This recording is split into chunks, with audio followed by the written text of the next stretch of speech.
So we have here a snack.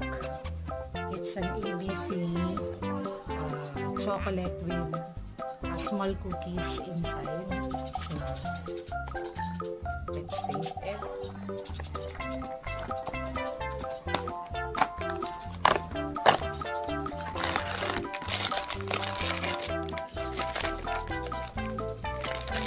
So what I like about Korean snack is that sometimes not so sweet.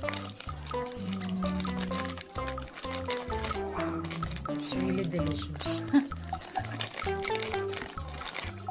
So look at that.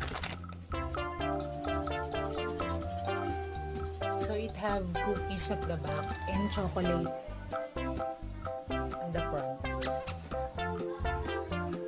It also have letters